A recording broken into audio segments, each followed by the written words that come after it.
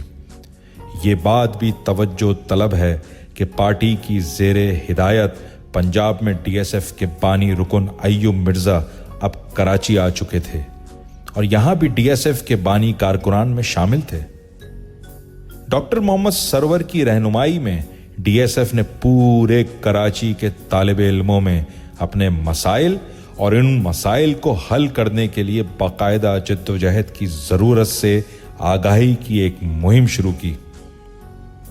اس دور میں کراچی کے طلباء جو ہندوستان کے مختلف علاقوں سے ہجرت کر کے اور ملک کے دیگر حصوں سے تعلیم کی غرض سے ایک بہت بڑی تعداد میں کراچی آئے ہوئے تھے، بے انتہا مشکلات کا شکار تھے،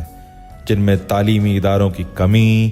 مہنگی فیسیں جو 6 ماہ پر یک مشت وصول کی جاتی تھیں،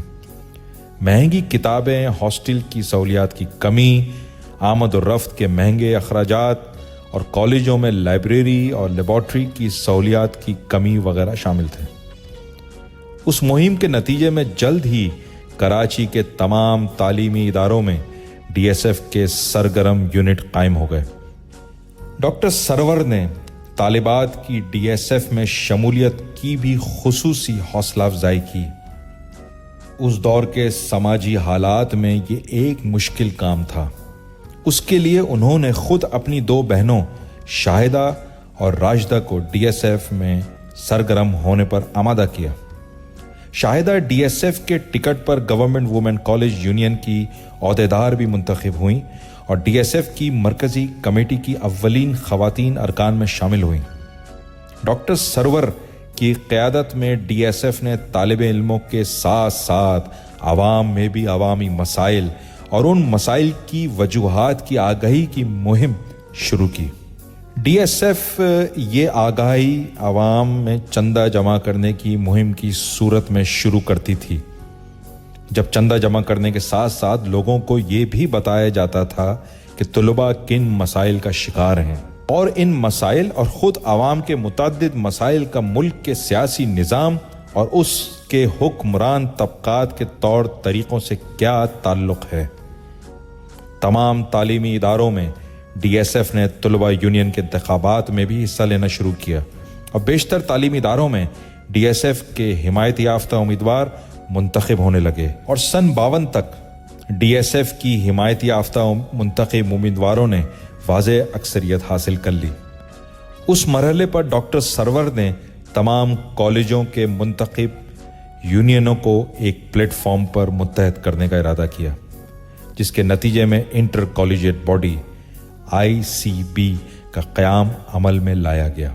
ایک سوچی سمجھی حکمت عملی کے تحت ڈاکٹر سرور نے ICB کی سربراہی پر ایک ایسے طالب علم کو منتخب کرایا جن کا تعلق ڈی ایس ایف سے نہیں تھا۔ اس حکمت پر مبنی فیصلے کی وجہ سے وہ سارے یونین عہدیدار بھی ڈی ایس ایف کے زیر اثر آ گئے، جو یا تو آزاد حیثیت میں منتخب ہوئے تھے یا ان کا تعلق دیگر تنظیموں سے تھا۔ ان تنظیمی کامیابیوں کے بعد ڈاکٹر سرور اور ان کے ساتھیوں کی رائے میں وہ مرحلہ آ گیا تھا کہ طلباء کے مسائل کے حل کے لیے ایک باقاعدہ جدوجہد کا آغاز کیا جائے۔ ان کی رہنمائی میں ڈی ایس ایف اور ICB نے مطالبات کی ایک فہرست مرتب کر کے اعلیٰ حکام کو روانہ کی اور ان سے باقاعدہ ملاقات کی درخواست کی گئیں تاکہ طلباء رہنما اپنے مطالبات کے حق میں روبرو دلائل دے سکیں، لیکن بار بار کی یقین دہانیوں کے باوجود اعلیٰ حکام کے کان پر جوں نہ رینگی اور ان مطالبات کو نظر انداز کیا جاتا رہا۔ حکام کی بے حسی کو دیکھتے ہوئے ڈاکٹر سرور کی رہنمائی میں ڈی ایس ایف اور ICB نے اپنے مطالبات کی حمایت میں ایک تحریک شروع کرنے کا فیصلہ کیا اور یہ طے ہوا کہ 7 جنوری 1953 کو DJ سائنس کالج میں طلباء کا ایک جلسہ عام ہوگا جس کے بعد ایک جلوس کی صورت میں طلباء وزیر تعلیم کی رہائش گاہ پہنچ کر ان سے اپنے مطالبات کی منظوری کے لیے مذاکرات کریں گے۔ 7 جنوری کو حسب پروگرام طلباء کا ایک تاریخی جلسہ منعقد ہوا اور ایک بہت بڑا پرامن جلوس صدر میں واقع وزیر تعلیم کی رہائش گاہ کی جانب روانہ ہوا، جس پر پولیس نے بلا اشتعال تشدد کیا اور طلباء کی ایک بڑی تعداد زخمی ہوئی۔ اس کے باوجود وزیر تعلیم یا کسی اعلیٰ حکومتی عہدیدار نے طلباء رہنماؤں سے ملاقات کی زحمت نہ کی۔ حالات کو مزید خرابی سے بچانے کے لیے ڈاکٹر سرور نے طلباء کو منتشر ہونے پر قائل کیا اور یہ فیصلہ کیا کہ اگلے روز وزیر تعلیم سے ملنے کی ایک بار پھر کوشش کی جائے گی۔ اگلے روز پہلے دن کے مقابلے میں طلباء کی دگنی تعداد جلوس میں شریک تھی، جس کی وجہ وہ بلا جواز تشدد تھا جو پہلے روز طلباء پر کیا گیا۔ تحریک کا دوسرا دن پہلے دن کے مقابلے میں زیادہ خونی ثابت ہوا۔ پولیس نے ایک بار پھر طالب علموں کو بلا جواز لاٹھی چارج، آنسو گیس اور فائرنگ کا نشانہ بنایا، جس سے نہ صرف ایک بڑی تعداد زخمی ہوئی بلکہ متعدد افراد شہید بھی ہوئے۔ حکومت کے اس ظالمانہ طرز عمل کے نتیجے میں تیسرے روز احتجاج نے مزید شدت اختیار کر لی،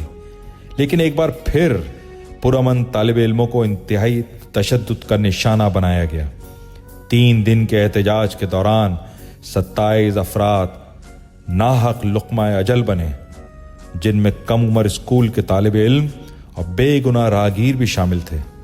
ڈاکٹر سرور اس موقع پر صف اول سے طلباء کی قیادت کرتے رہے اور انہوں نے پولیس کے ظالمانہ رویے کے باوجود طلباء کے جذبات کو اپنی قائدانہ صلاحیتوں سے قابو میں رکھا اور کسی بھی مرحلے پر ان کو پرتشدد رد عمل سے دور رکھا۔ وہ خود ایک سفید رومال لہراتے ہوئے جلوس کی قیادت کرتے رہے۔ یہ سفید رومال طالب علموں کے پرامن رویے کی علامت تھا۔ صرف ایک موقع ایسا آیا کہ کچھ شرپسند افراد نے وزیر داخلہ کی کار کو آگ لگا دی۔ بعد کی اطلاعات کے مطابق یہ افراد اسلامی جمعیت طلباء کے ارکان تھے جو اس طرح انتشار اور افراتفری پھیلانا چاہتے تھے تاکہ اس کا الزام DSF کے سر رکھا جا سکے۔ ڈاکٹر سرور اس خطرے کو بھانپتے ہوئے فوراً موقع پر پہنچے اور نہ صرف طلباء کی صفوں میں نظم و ضبط بحال کیا بلکہ ان بے گناہ افراد کو بھی رہا کروایا جنہیں پولیس نے آگ لگانے کے الزام میں گرفتار کر لیا تھا۔ تحریک کے دوران ایک مرحلے پر خود ڈاکٹر سرور اور ICP کے چیئرمین مرزا کاظم کو پولیس نے گرفتار کر لیا، لیکن طلباء کے پرزور احتجاج پر انہیں 2 گھنٹے بعد ہی رہا کرنا پڑا۔ حکومت کے ظلم و تشدد کی خبریں پورے ملک میں پھیل گئیں اور کراچی سے ڈھاکہ تک کراچی کے مظلوم طلباء کی حمایت میں احتجاجی مظاہروں کی ایک لہر شروع ہو گئی۔ حکومت کو جلد ہی حالات کی نزاکت کا احساس ہوا اور خود وزیر اعظم خواجہ ناظم الدین نے ICB کے ایک وفد سے ملاقات کی اور طلباء مطالبات کی منظوری دی۔ اس تاریخی تحریک نے DSF کی شہرت پورے ملک میں پھیلا دی۔ اس مرحلے پر ڈاکٹر سرور نے یہ فیصلہ کیا کہ پورے ملک کے طالب علموں میں پھیلنے والی اس آگاہی اور جوش و خروش کو منظم کر کے ایک ملک کی طلباء تنظیم قائم کی جائے۔ اس سلسلے میں انہوں نے پورے پاکستان بشمول مشرقی بنگال کے چھوٹے بڑے شہروں کا دورہ کیا اور مقامی طلباء تنظیموں اور رہنماؤں کو ایک ملک گیر تنظیم کی افادیت پر قائل کیا۔ اس کے نتیجے میں دسمبر سن 1953 میں کراچی میں ایک ملک گیر طلباء کنونشن منعقد ہوا، جس میں آل پاکستان اسٹوڈنٹ آرگنائزیشن ایپسو کا قیام عمل میں آیا۔ ڈاکٹر سرور کو اس تنظیم کا سربراہ چنا گیا۔ اس دور میں طلباء رہنماؤں کی مقبولیت اور قوت کا اندازہ اس بات سے لگایا جا سکتا ہے کہ مشرقی بنگال کے سن 54 میں ہونے والے عام انتخابات میں ایک طالب علم رہنما نے مشرقی بنگال مسلم لیگ کے ایک نامور رہنما نور الامین کو شکست سے دوچار کیا۔ طلباء کے اس